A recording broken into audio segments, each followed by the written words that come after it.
Okay, we'll go ahead and get started. Good afternoon, everyone, and thank you for joining us for the 5th edition of the Dogo Webinar Series. Today we have Cody Hernandez. Cody, welcome. Thank you. Why don't you tell us a little bit about yourself, Cody? How long have you been in the breed and what made you decide to get a Dogo and so on? Okay, so I've been in the breed about 12 years now. I first got into hunting with a gentleman who used to run a bunch of cat hounds, so bobcat, mountain lion hunting, did a bunch of that stuff, had a good time doing that. And then he called me up one day and said, let's go hog hunt. And I wasn't too excited because all I thought of was, why do I want to chase a bunch of dogs around to go catch a pig? Well, we went, ended up catching a big hog, and then I was hooked. So started wanting to get my own dog, started researching, and additionally, I was going to buy a pit, is what I wanted, a pit bull or a bulldog, American bulldog, something like that for a catch dog.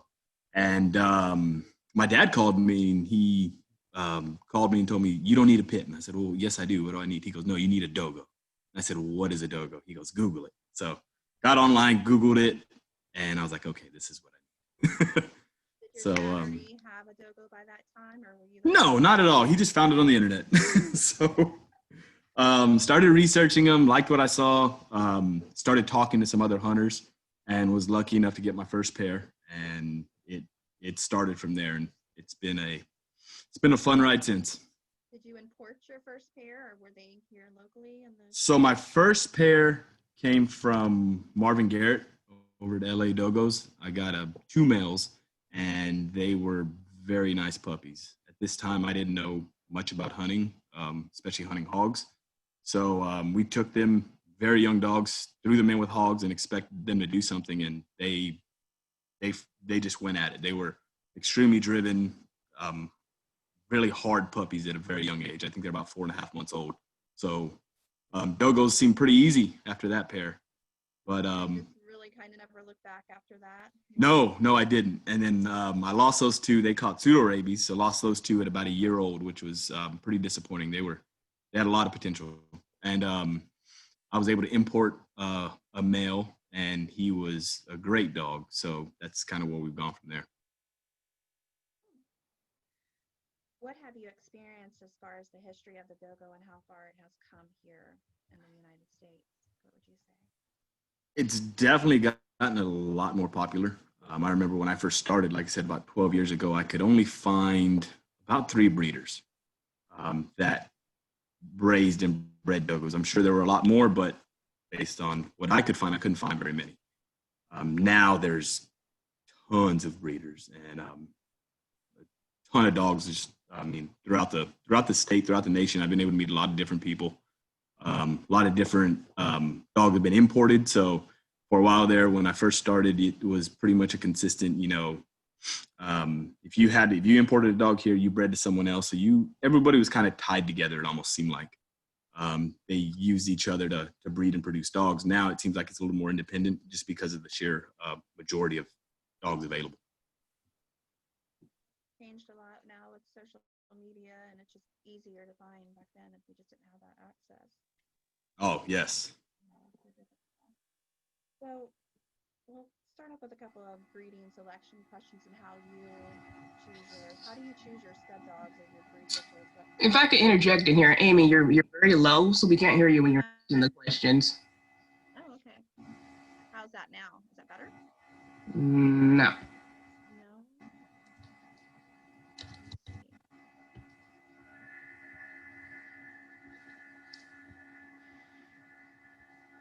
Now maybe? To the questions. How do you choose your stud dog and or brood bitches? What qualities or traits must they possess? Workability, temperament, etc. So right off the bat, I breed and I raise dogs for hunting. That's priority 1. So we've got to make it in the woods. Structure also has to be there. I'm a big advocate on having dogs that structurally can do the job. I like to run my Dogos multiple ways, so they need to be able to do that work. For me, I really start considering a stud or brood bitch and some people say I wait a little too long, but about 3 years old. For me, as much as with the amount that I hunt, that gives me about 2 solid years of good hunting where I can really assess that dog. They can show me what they are and what they aren't. And by then, all structural issues should already be sorted out. Either they're structurally sound or they're not by 3 years old. If you're not seeing any issues there, then I start looking at how they hunt. Are they hard, style, drive, all that. At 3 years old, if you're finally making that, then yes, I'm definitely going to consider you for breeding, as long as there's no underlying issues. So, and I may go back and say, you know, I may make a breeding a little bit sooner, or I may choose a stud dog, but I'll choose them sooner only because they've proven to me that they're breed worthy.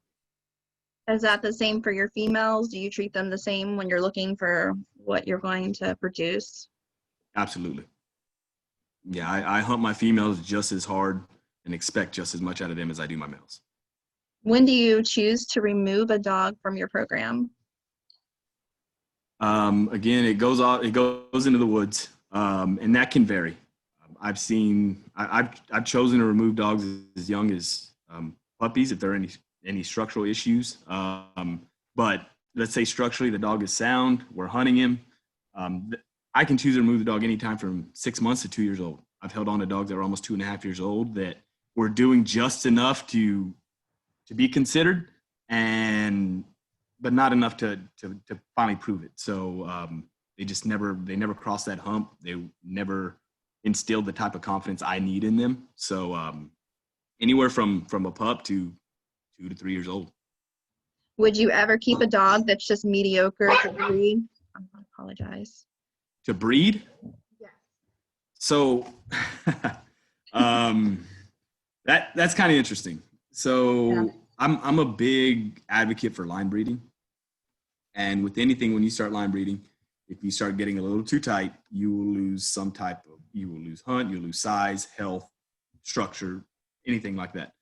Now, if I have a dog that is what I consider well-bred, but very tight line bred, and he or she is a mediocre dog, but they're bred rather tight, I may use them as an outcross still, hoping that I'll gain that hybrid vigor and they will produce better dogs than what they are.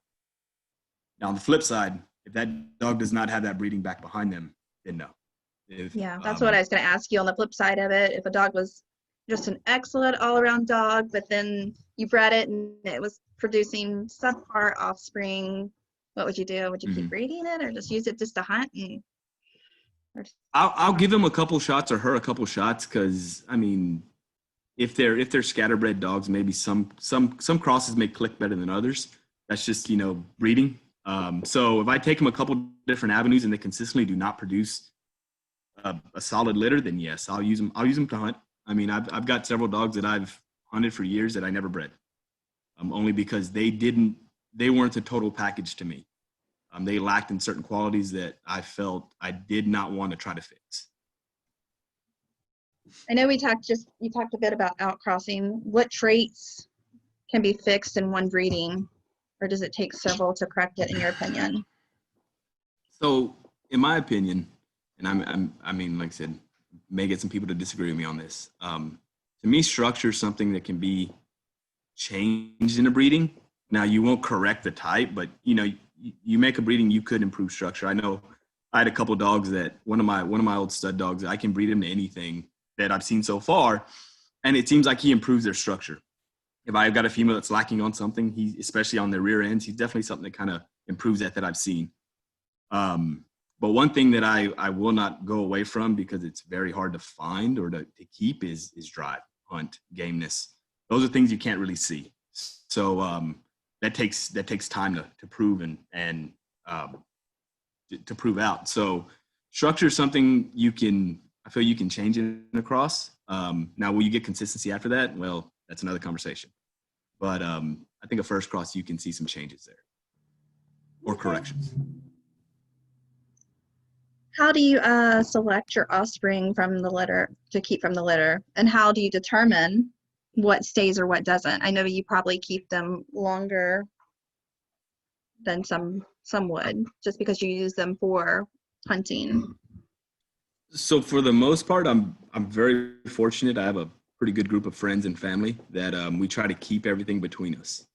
So I may sell a dog here or there or a pup here or there, but I try to keep that at a minimum, because when I make a breeding, it's the intention that I need dogs. So I want to assess the whole litter. I want to see what they're capable of, how they're performing. So I'll keep as many as I can. I may send some to, like I said, those select few friends and family, and then we'll assess the whole litter. The idea is if they all come out to be a consistent breeding, then we'll take the best of that and then breed it to what we need to after that. So I'll try to hang on to them as long as I can. If I don't have room, I may sell a puppy, but I'm not going to sell it till probably around 12 weeks, 16 weeks, because I want to see them. And most of the time when I do sell a pup, I'll almost let the buyer choose their puppy. I look at it this way: if it's a consistent litter, you close your eyes and pick one. They should all make good dogs, but that doesn't always happen. Yeah. So as far as structure goes, what are you looking at when you're looking at a dogo? What are you looking for? So of course I like a nice head. I like a strong head because I like a very hard dog. I like a dog that when he does bite or she bites and they're there for the long haul. I've had a couple of dogs that, they like to catch on top of the snout. If you catch on top of the snout, I want you to break it. Like I want you to handle what's the task at hand. So I love a big, strong head. I'm not too short on the snout. Now I do like a deep chest. Not a big chest. I don't like a real wide-chested dog. From my experience, if you've got a wide-chested dog running on the ground, they're burning up a lot of energy, and they just they can't last as long, especially if they're running on the ground. So a dog with a deep chest for that lung capacity. So like I said, going back to a good wind for the hunt, as well as a good hind end. A dog that's too straight or cowhocked, they're going to break down. And a lot of the way I hunt, there's going to be times where your dog is going to have to run, quite a ways. I've had dogs caught out to a mile, and they may have to hold for a while. So lungs, holding style, good hind end, that all goes into play in how I like to hunt. So that's what I definitely look for. I think that kind of brings us into some hunting questions. What is your preferred hunting method, and what made you choose that route? So I hunt with with my dogos, and as well with a line of blackmouth curs that I've had for the last this line I've had for about the last 5-6 years. I really like them. They really suit my style and my needs. So if I'm going on a hunt, I prefer to take 3, maybe 4 curs. I don't like to go much more than that unless I'm hunting puppies, and 2 dogos. I don't like to hunt more than 2 dogos. Some people do. For me, the hog's got 2 ears, and I think one dogo by himself on a bad hog can get beat up pretty bad. A second one, they definitely help each other. They help control, and so for me, it's 2 to 3 or 3 to 4 curs, 2 good dogos, and I may run them on the ground. I may keep them and send them to the bay. It just depends on where we're hunting, what the situation arises, what time of year it is. During the middle of the summer, I may hold my dogos back a little bit, just because if we get on a bad race and it's 90 degrees outside, I try to keep them from, overheating or heat stroking, something like that. Yeah, I was going to ask you, do you hunt year round, or do you have certain times of year that you hunt? So I try to hunt year round, but being in Texas, pretty much from October to February, we're shut down because of deer season. So I do a lot of my hunting in the middle of the summer. It's definitely not as fun, but I think it definitely shows you what you have. If you're really hunting in the summer and you're pushing those dogs in that heat, in that vegetation, nothing's fun when it's 90 degrees and, humid at 6 o'clock in the morning. So I think it definitely pushes your dogs and you as a hunter. And so it's all as much as we can all year round. Do you hunt normally at night then because of the heat, or do you just go early and try to get it done as quickly as possible, or how does it work? I don't prefer to hunt at night. I will, but it's just not my preference. I like to see what my dogs are doing. even if they're not around, I know if there's a dog hanging around, and that's something I don't want to see. I like to see a dog that's going to hustle, really cover country, be very thorough. And so I like to hunt during the day because I can see that a little bit easier. So I normally hunt early morning and until it gets too hot. So during the summer, we'll hunt right before first light. Once it gets too hot, we'll pull off and we'll head home. How old do you start your puppies when you're training them, and when do you take them to the woods? So when I start puppies, it definitely depends on what I have available to me. If I prefer to start them pretty early, and I say pretty early, 4.5, 5 months old. I may put them in a situation where they may see a hog. I may not put them on the hog. I just want to see what they're going to do. I don't pressure them, because one thing I've learned in hunting is these dogs are super independent, and you can't make them do anything they don't want to do. You can't make a dog hunt. You can't make him catch. You can do certain things to promote that, but in the end, it's got to be the dog. So 4.5, 5 months old, if I have a pig that's small enough and something I think mentally they're ready for it, I may show them a hog. But typically 6 months, we're going to show them a hog. If they're showing me a lot of drive and they're doing great, around 9 months old, I might start taking them to the woods. And I'm going to take them to the woods behind an older dogo. And when I take them behind an older dogo, he or she is going to be a very good dog. And I'll send them behind them so they're not getting as much pressure, because you do got to be careful with teeth, especially when you're especially hunting in the woods. You don't fully know what you're going to run into. So I depend a lot on my older dogo to really help my younger ones. And then by a year old, it's the training wheels are probably off, and we're expecting you to start making a dog.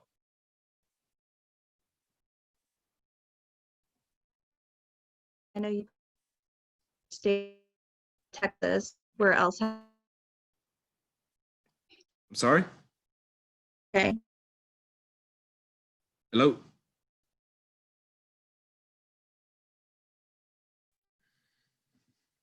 Hello?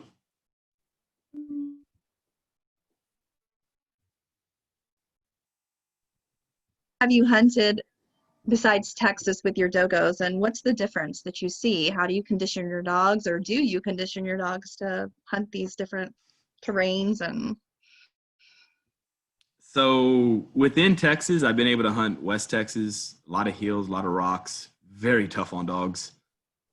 Cactus, it's just not fun, but I have hunted there. Of course, I do a majority of my hunting in South Texas. I've done some East Texas hunting. A majority, I do a lot of hunting, or I do as much hunting as I can in Louisiana. And I'll hunt South Louisiana as well as Mississippi. We'll go out there and hunt, and we hunt the hills out there, which are for South Texas guy, they're mountains. They're terrible. And the swamp. So we hunt swamp and marsh, CRP, stuff like that. Very different terrain, which is why I take my dogs there. I like to hunt my dogs in different terrain. I like to put them in different situations and see how they're going to react. Once a year, myself and some buddies get together, and we go to Louisiana, and we hunt for roughly a week. And we do it at the beginning of February, so my dogs are completely out of shape. They've been put up all during deer season. And then I take them to the swamp, where it's a completely different environment from what they used to, and I hunt them, and we hunt them for the entire week. It's great on a young dog because it definitely sees mentally where they're at. You have to have a pretty strong dog to do this well, only because, especially a young dog there, you're putting them in different sites, different sounds. They're not going home. They're living, in the dog trailer or on a trot line. So it's very tough on them mentally. And if you can see a dog that just overcomes that and really wants to work, it's great exposure, and it's awesome. So I love to do that. But getting ready for that hunt, I'm not able to exercise my dogs, so they're way out of shape. What I will do is, because of the moisture, you're hunting in water, my dogs will blow pads, and they'll blow them pretty quickly. So I'll typically get some Tough Foot, which is a product you buy that'll kind of tighten up their feet or toughen up their feet, and start applying that. So on the rocks where I have them at, they'll be fine, but I'll take them over to that moisture, and it's like their pads get waterlogged, and I'm slipping pads. Using that Tough Foot about 2 to 3 weeks before I leave, definitely I've seen some improvement. They still will slip pads, but not as bad. So that's really all I do. And when it's time to hunt, we just start hunting them and they'll get in shape as we hunt. Okay. I know you said earlier that you normally just take 2 dogs when you're hunting. I know one of the questions was, if you take more dogs, what if there's a split bay? How do you handle that? Do you? So if I have a split bay and let's say I have my Dogos on the ground, I'll watch my Garmin and I'm going to see which dog are the Dogos going to. So with my curs, I expect them to hold the bay. I expect them to stay there as long as it's needed and to contain that hog. So if my Dogos are on the ground and they go to one of the bays, I'm going to go to them first because I want to get them. I want to get them taken care of, especially if they're caught on a good hog for a while. I definitely want to get there first.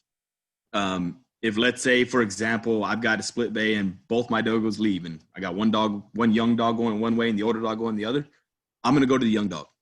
I'm going to get to them as fast as I can because they don't have the experience that I would like.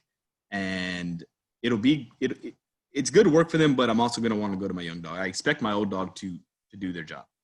So I'll definitely take into account the skill level and ages of my pups or my dogs, and then I'll go from there. Like I said, all my older dogs, I expect them to stay bayed or stay caught till we get there. That makes sense. Definitely makes sense. How do you feel about hunting your Dogos with other animals if there's no hog population? Because a lot of people, they just don't have the accessibility as some of the people that live in southern states or places where there's hog population. So would you recommend it or not? I mean, yeah, I would. I guess if you don't have anything accessible, you're not able to hunt like we do in the South. Definitely recommend some type of work because with what I've experienced, a lot of Dogos. Like I'm dealing with one right now that I actually bred out. He was I gave him to my father-in-law, and he was a pet. And he's turned into a great hunting dog, but he does have some social issues that we tend to work out on a daily basis when we're out hunting. So anytime you can get them out working, get them out, keep your dog tired, keep them stimulated, because a Dogo that's bored is a definite pain. I hate dealing with them when they're bored. How old was this Dogo before you took him back out into the woods? Because had he ever been out or exposed to any of that, or did he go strictly to your father-in-law as a pet? So he went strictly to my father-in-law as a puppy. Was a pet for his whole life. I took him and I worked him on a hog when he was about 9 months old, and he did well. But like I said, just inexperienced. And then I got in a situation where I needed him this past year. Ran into some bad luck on some dogs, but he's, I think, 6 now. I got him out of the backyard. I took him and put him on a hog, and then we went on that Louisiana trip for a week. So it was definitely a trial by fire for him. And he did great, and he's doing great. But like I said, there's definitely some social issues that we do work out. He's not the most dog social animal that I own. But I've definitely seen that being an issue with dogs that are kept in the backyard. They don't have that social exposure, and they've kind of got that backyard mentality where they want to be the top dog, or they can be a little confrontational. Whereas your hunting dogs, they're not as bad. You can get some, but for the most part, no. So what all do you take when you go hunting? What kind of gear do you take with you? What would you suggest people do? Like first-time hunters that are looking to go hunting, what would you recommend? Definitely a Garmin. They're a lifesaver. I use the Alpha with the TT10s or the TT15s. You definitely want that shocking capability because let's say you are hunting, like in South Texas, we hunt around a lot of cows.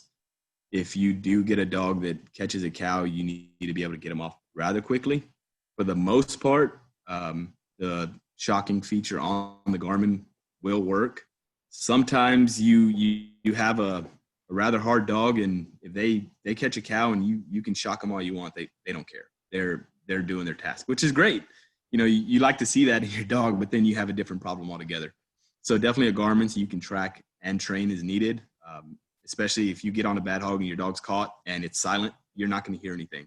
We have had that happen where we're hunting, the dogos are gone, the curs are gone, and then all of a sudden we're not seeing the dogo for a while, which typically they're a little shorter range hunter.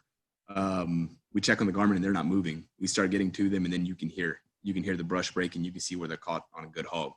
Had we not had that Garmin, yeah, chances of us finding them would have been slim to none. So definitely a Garmin, some type of cut kit, blood stop. On the cut kits I actually have an empty one. I need to buy more. But these clotting sponges, these are the best that I've ran into, only because they you don't have the powder all over the place. So if you ever have to use blood stop, you pour it in the wound, it stops the wound, but then you've got to clean it out. And that can be a bit of a pain. Especially if you got to take that dog to the vet because he is bleeding bad. The vet's gonna have to clean all that out. With these sponges, it's basically like a bean bag. You can put it in the wound. I'll vet wrap it, and it works great. It does a great job clotting. And whenever you're done with it, you just cut the vet wrap, pull it out, and it's a little water in it, and you can doctor up as needed without having to clean up all that blood stop.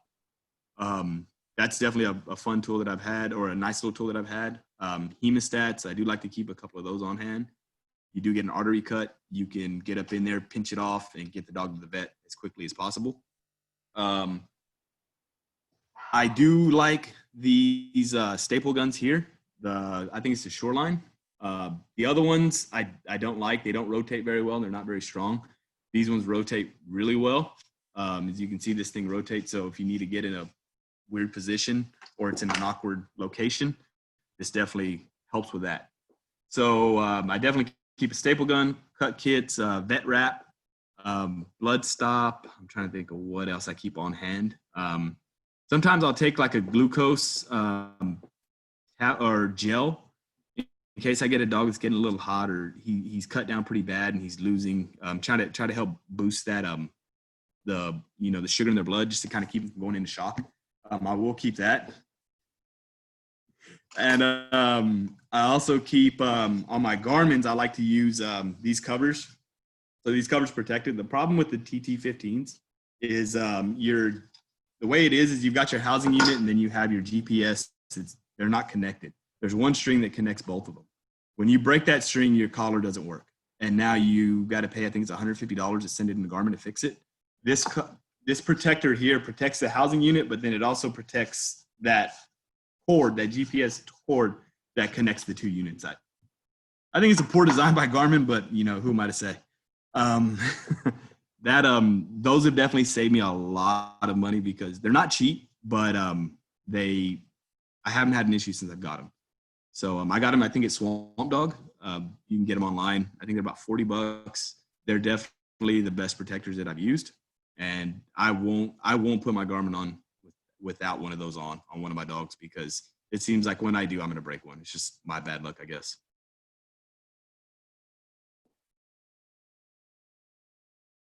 Sorry, I had you on mute. Oh, no problem. I apologize. So I have a question. We know they're prevalent in the South. How do you protect your dogs from snakes? Do you give them any type of vaccine ahead of time, or how does that work for you? So no, I don't give them any type of vaccine.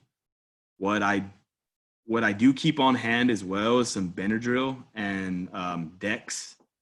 Dex, I can't remember the full name, but don't let me butcher it. But it's basically a steroid to help with inflammation. Benadryl, if I get a dog with snake bit, a lot of times Dex, Benadryl, and some type of antibiotic will most of the time get a dog through it. I've had some dogs that have been snake bit. It's not very often. I think in like I said, I've been hunting with my own dogs for about 11 years now, and I've had one dog get snake bit. So it's not often, but I do keep, Benadryl, Dex. If they get bit around the face, definitely take their collar off, and an antibiotic. That definitely seems to help. But no, I haven't had much of an issue with snakes.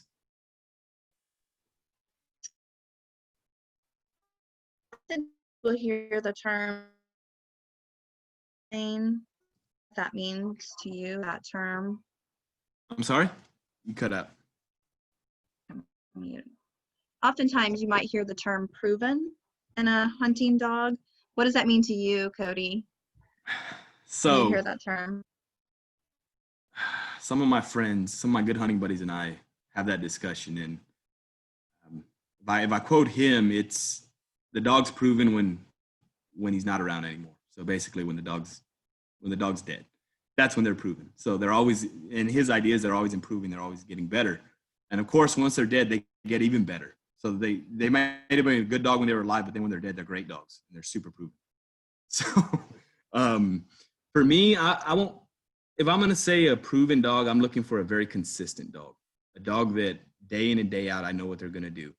They've shown me that they have, what it takes, whether in heat or taking a bad wound, and they're not going to back away. I've had dogs that, have been in situations where they got really hot. And when I got there, they were having a lot of problems keeping their feet. They were borderline stroking out, and we still had to, break them off or to get them off the hog. They were not going to quit the task. So to me, seeing that is definitely a way to prove. A dog getting cut or getting injured, especially a fresh dog, to me doesn't prove much. Yeah, it proves they can take a shot, but to me, like they say, fatigue will make cowards of us all. So when I see a dog that physically his body is getting that point of exhaustion, or they're breaking down, and mentally they're staying to the task, that to me is a proven dog, a dog that can consistently do that. Sorry, I think my dog wants to join the interview too. So Send it south. So do you have anything that you want to add? I know can we go back to the little clotting cloth thing that you had? Where do you normally find that, Cody? Do you order I got that it at online? Academies. Oh, okay. So you can pick it up local. That's good. Yeah, I bought it at Academies. I had another hunter who showed me this. So it was I saw it and I bought it, and I had to use it one time, and it was great. So I've been using that ever since. Okay. So is there anything else that you wanted to add as far as how you hunt your dogs or anything like that, as far as structure? No. Okay. I don't know if we have any questions from anyone. Let me check.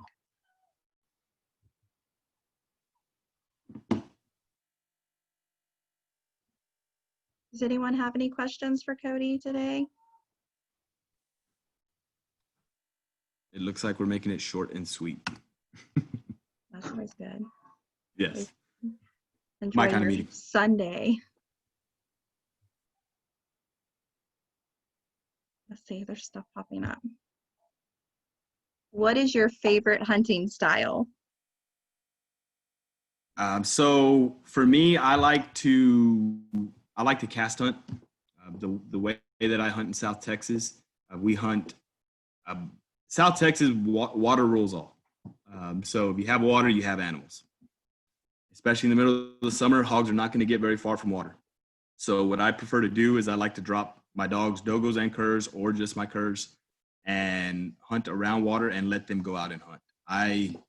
You can call me lazy, but I do not like walking in the woods. I do enjoy it, but to me, if I've got to walk into the woods and find the hog, then I don't need the dogs. Their job is to get out and go find. My job is to put them in I need to put them in hog country and let them go find hogs. Now, don't get me wrong. There's times where I will go and beat the brush trying to find a hog. It all depends on the hunt. But if I'm looking at preferred method, I'm going to cast my dogs out, let them get out and hunt, find and catch, and then we go to them.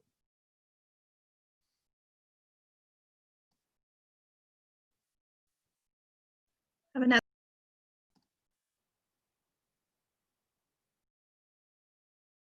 Hello? Can you hear me? Yes, I hear you now. Okay, sorry. Have you ever shown your dog in conformation? Or would you? I have shown them. I showed for the first time years ago at the DACA show. I took a couple dogs and it did well. We didn't win anything. I'm not real big in showing, and my dogs didn't know anything about showing. So yeah, they were the dogs that were laying down in the ring and, didn't know how to stack, didn't know how to do anything. I didn't know how to do anything. And no, it's just nothing that really interested me or drove me to want to do any type of conformation shows. I don't have anything against them. I think they're definitely necessary. But it's just not anything that interests me. Now, I do feel a dog should be able to do both. So structurally, I do assess what my dog's structure, if they're to standard and their conformation is sound, then yeah. But no, I don't really show. So if you were to show and you're putting your hunting dogs basically in the ring, what would you tell a judge not to penalize them for? Because your dog's going to come into the ring probably with some battle scars and broken canines, whatnot. The first year I did show, I did get not faulted, but I guess they judged against it were his canines. He was already about a 4 or 5 year old dog. He had been hunting for a while. His canines were not gone, but they were chipped, and the judge definitely commented on that. I mean, it's part of hunting. I mean, when the hog swings his head around, it could be like getting hit with a baseball bat. So you are going to chip canines. You may lose teeth. This dog in particular had chipped canines, and I don't think he penalizes me for it. That didn't win or lose the show for this dog, but he definitely commented on it. Now scars, that's just part of hunting. I wouldn't think a judge would even consider penalizing that, but I mean, I guess if they did, then yeah, I definitely disagree with that. Okay. Well, if anyone doesn't have any further questions, if there's one popping up, so let's see. What do you think about, let's see. No. The question was what do you think about pen-proven dogos for breeding compared to ones that are actually in the woods, that are proven in the woods, basically? So would be an enclosure that's exposed to that type of. Okay, so with that, I'm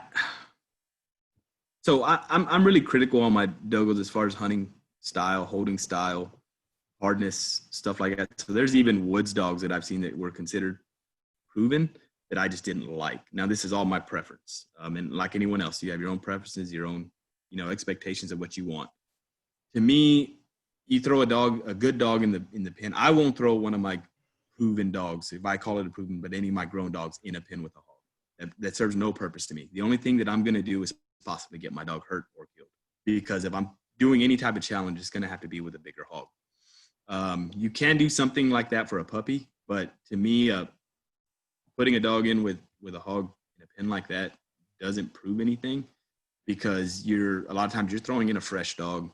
He's fresh, or she's fresh. They're wound up. You've got them jazzed, and they go in there to do their job. Let them go into the woods, have to hold for an extended period of time, learn how to hold with style, not getting beat up by the brush, not taking any unnecessary damage, and that to me definitely proves. So I mean, I don't think there is such a thing as a pen proven dog, if I'm going to say that. Yeah. Do you think it's just as equally as important to hunt the females as the males? Absolutely. I've had some great females that were awesome hunters, and I saw no difference between them and my males, and I expect no difference between them and my males. Here's another question about size. Would you do you try to stay within the standard of the breed? What is your ideal size? Are you okay with a dogo that's over 100 pounds? And will he perform the job? So when it comes to size, I think a lot of that is kind of subjective and even circumstantial. I've seen some large dogos. I mean, there was one that a friend of mine had in South Louisiana that, I mean, if I'm being honest, he was probably a 120-pound dogo. And we turned him loose, and he took off and he casted by himself. I think it was 3/4 of a mile before we went and caught him. And he was hunting. He left. He was left. He was going hunting. He had great wind. He had a super hard mouth. Was he at a standard? Yes. But was he built structurally well to where he could carry that weight? He was not excessive in any way. He was just a big dog. And he performed great. Would I bred to him? Absolutely. He was a great dogo. I caught several hogs behind him. He had a great temperament, and he was a super hard dog with great lungs, good holding style. So would I do that in that circumstance? Absolutely. Now, I have had dogs that I've seen that were large, and yeah, they were in excess of 100 plus pounds, and they didn't have the wind. They couldn't keep up. They didn't have the stamina that I expected out of my dogos. So for a male, I don't want to see and I'm talking leaned up in good hunting shape, low 90s. Female, I have had males that were right at 80 pounds. He was awesome. Great, hard little dog. So within standard, I like to stay within standard. But if the circumstance pops up where they're just an exceptional dog, yeah, I will make that exception and I'll make that cross. But I definitely try to stay within the standard. What health issues have you seen, if any, in your dogos? I mean, we will have a couple unilats come out as puppies. That does occur, but that's common with the breed. Allergies, I really don't have too much, but I also don't. I don't like allergies. So if I have a dog that is bad on allergies, I'm probably not going to keep them around or even breed them. To me, if I can't feed you quality feed and you have issues with that, I'm not going to breed you or to use you. So with allergies, I don't have any big issues with my dogs. Trying to think. I haven't had very many health issues with my dogos. Besides the typical, issues that may arise. Nothing serious. Good. That's always good. Yes. What else? What is the craziest thing that you have seen on a hunt? Well, maybe some that I can discuss here. And I would have never believed this if I didn't see it. So there were two hunts we were on.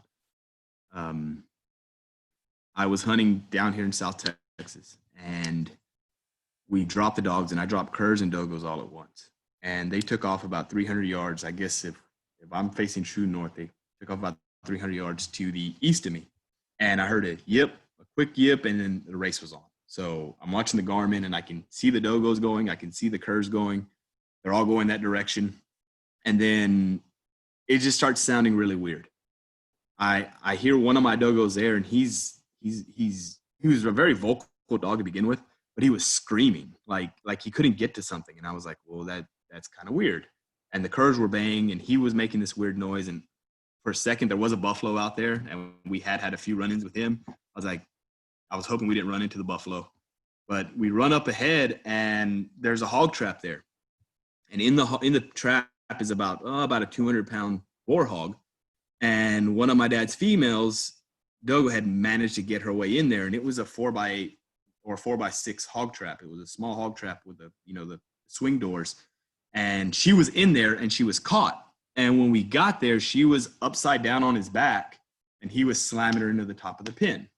So it was luckily the hog didn't have big teeth, so he didn't hurt her bad, but he was beating her up. So we couldn't flip the cage over because there was a bottom. So I climbed in there, and I crawled in there, and I had the hog by the leg, and I'm holding it. Well, when I crawled in, the dogs followed in with me, and one of the dogs ended up biting me on the hand just because there was no place to go, and we couldn't get around to stick the hog. I ended up handing the legs off to one of the guys that was there, and I backed up to the back of the pen, and they spun it around. The entire time this female was caught, pulled the hog out, and then we ended up sticking it, and it wasn't a bad deal. And my hand, I ended up fracturing a couple bones in my hand, but it wasn't too bad. He didn't break the skin or anything. He just basically crushed it. The female stayed caught the entire time, and that was when I decided that that female was breed worthy. She was a pretty young dog, and she was in a bind, and she definitely stayed the course and did an awesome job. So that was definitely a memorable hunt. One of my first hunts by myself. I got invited to go hunt a big ranch in West Texas, and the guy was telling us that he had a bunch of hogs along the river. So I take all my dogs, and these are all green dogs, and myself and a couple buddies, and we don't know anything. We have Garmins, we have dogs, and we're gonna go catch hogs. So collar everything up, and I turn the dogs loose, and they all scatter. So I'm super excited because my dogs are out hunting. You know, they're not running around bugging each other or bugging us. They left. And I'm watching on the Garmin, and we're walking through this riverbed, and you know, I'm excited. I'm like, man, the dogs are hunting. This is a great day. Like, we're gonna catch a hog. And then all of a sudden we start hearing all this noise coming towards us. And we heard a dog kind of bark, and we didn't know what it was.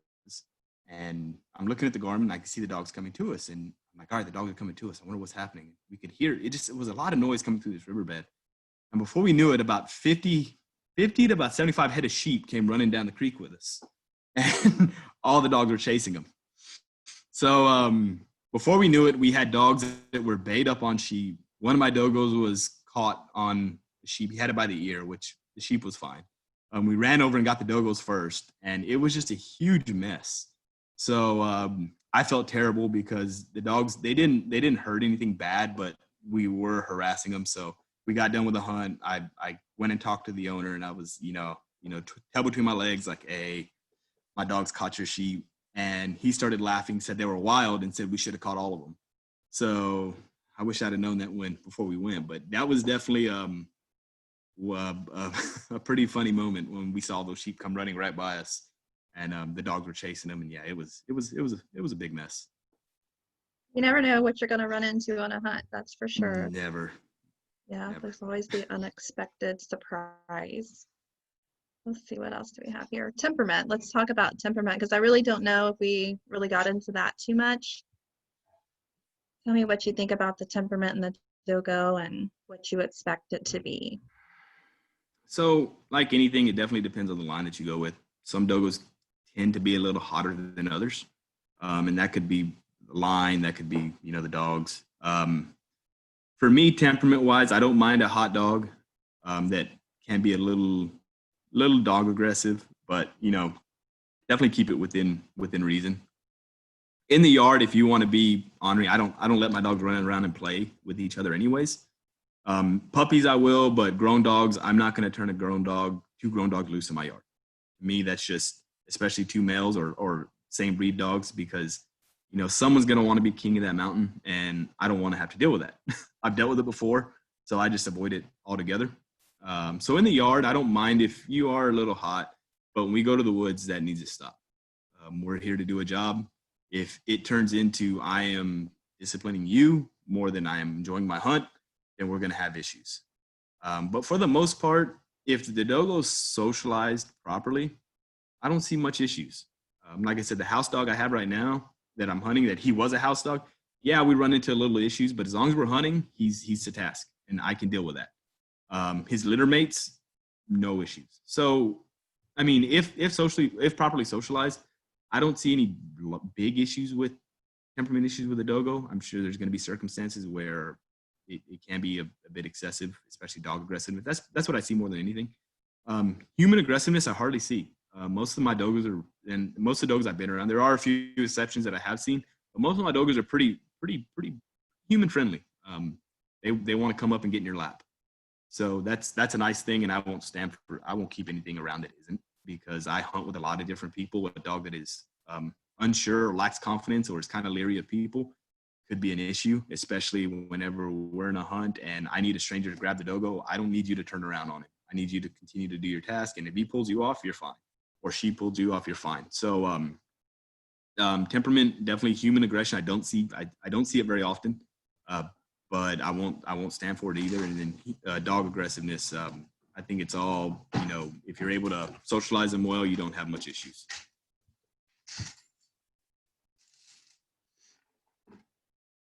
Here.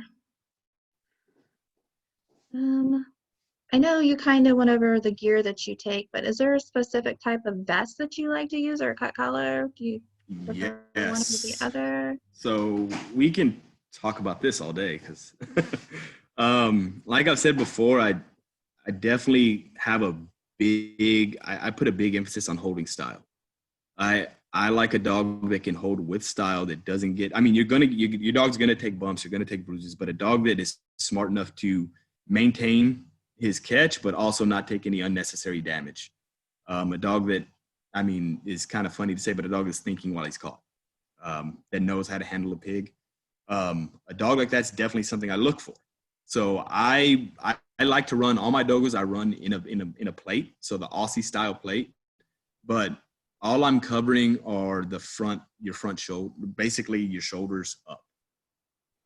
If a lot of times you can get on a bad hog and they will cut you behind that, but if the dog's holding well or doesn't get in a bad situation, sometimes you get in a bind, there's nothing you can do, and no amount of comp protection is going to save you from that. If you get a big hog and he pins your dog up against a log and he goes to work, it doesn't matter what you're wearing. Like it's your dog's gonna get cut. But good holding style, and like I said, I like to keep 2 dogos on. I think they control the head better. But I do have one of my plates here. A gentleman here in South Texas made it. So if you look at it, here are the leg holes. I definitely like big leg holes because they allow free movement, and then it's basically just going to cover the front shoulders. I like a neck protector and all of it combined, and a chin flap. So like I said, I try to keep it not at a minimalist perspective, but I do like a little protection around the shoulders. Everything else, I'm hoping the dog has a good style and they're not taking any type of abuse or any type of unnecessary damage. So I started with the basic, catch vest that you buy at, a lot of stores here, and they work, but I think they do more to, I think a dogo that can move is a better prevention for cuts than a big vest. And you have to deal with heat as well. So South Texas, like I said, we hunt a lot during the summer. So the less material you have on your dog, the better. And the easier movement that they have, the better. So I like the big leg holes, and not a whole lot of protection back towards the back of the dog, because like I said, unless you're in a bad situation, if you're holding well, you shouldn't have an issue. Yeah, it's less restrictive when they're. Exactly. Yeah.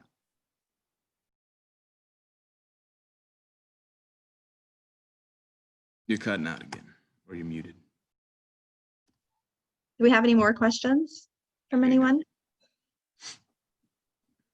There's one more.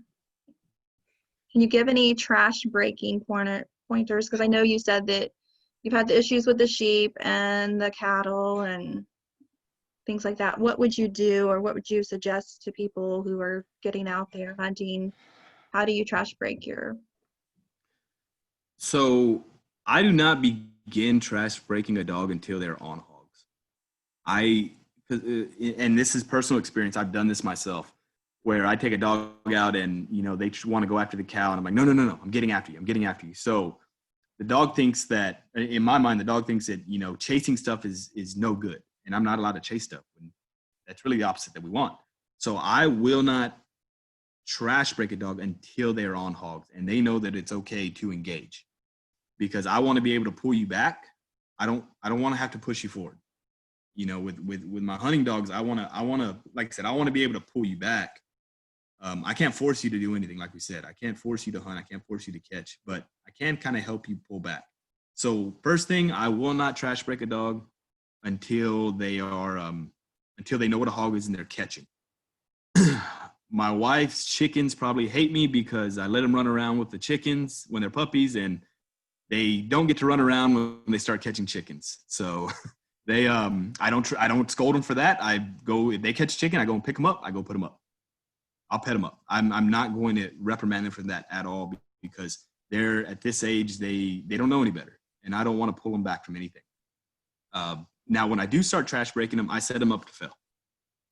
I may go put them on a hog, and then afterwards, I may go turn them loose into a bunch of cows. And when they decide to start chasing, then we're going to start using the Garmin. And it's a great tool, especially used appropriately. You don't want to use it too much. You can get a little heavy on that button. Definitely don't do that. The way I like to do it is, if I see a dog I'll tone them the first time, and that'll let them know like, hey, I'm getting your attention. Stop doing what you're doing. If you don't, then I'm going to turn up the intensity, and you can turn up the intensity, I think up to 18, and I'm going to turn it up all the way until I get your attention, and you stop what you're doing. If that's chasing cows, if that's chasing deer, whatever the case may be, I'm gonna increase the intensity until you stop doing what you're doing, and then once you're done, then I'll back off. I may tell them to get out. I may holler at them. A lot of times I really don't. I let the Garmin do the work. It makes life a lot easier. So I let the tools, definitely the tools that I have, work for me. Going back to temperament, are your dogs at home overprotective? No, not often.